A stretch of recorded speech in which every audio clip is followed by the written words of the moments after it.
مع آخر يوم في العام 2022 قدمت الملكة رانيا العبدالله زوجة العاهل الأردني الملك عبد الله الثاني التهنئة للأردنيين والعالم بمناسبة العام الجديد 2023.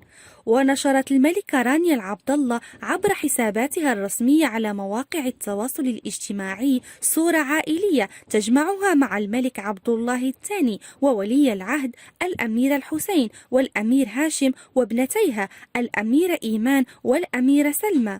وعلقت الملكة رانيا على الصورة بالقول: من عائلتنا الصغيرة، كل عام وأنتم بألف خير، نسأل الله أن يحمل العام الجديد السلام والبركة للجميع. وكان العام 2022 حافلا بالمناسبات المفرحة للملكة رانيا، حيث شهد خطوبة الأميرة إيمان بجميل في يوليو تموز، وكذلك خطوبة ابنها البكر وولي العهد الأمير الحسين بالسعودية رجوة آل سيف في شهر أغسطس آب من العام نفسه.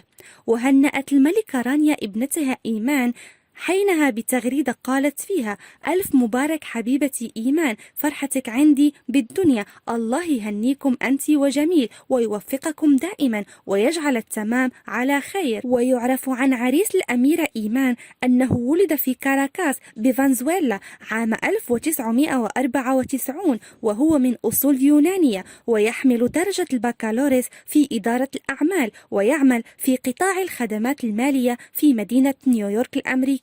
وإعلان خطوبة الأمير الحسين بن عبد الله 17 أغسطس آب من العام 2022، أعلن الديوان الملكي الأردني خطوبة ولي العهد الأمير الحسين بن عبد الله الثاني على الفتاة السعودية رجوة خالد بن مساعد بن سيف بن عبد العزيز آل سيف. نشر حساب يحمل اسم هيا بنت حمزة صورة تعرض لأول مرة للأميرة أثناء تواجدها في سويسرا العام الماضي، ووفقا للصورة المنشورة التي رصدتها وطن، فقد ظهرت الأميرة هيا بنت حمزة بن الحسين التي يخضع والدها للإقامة الجبرية منذ مايو آيار الماضي، مرتدية فستانا شتويا عاريا فوق الركبة مع فتحة صدر على شكل حرف في.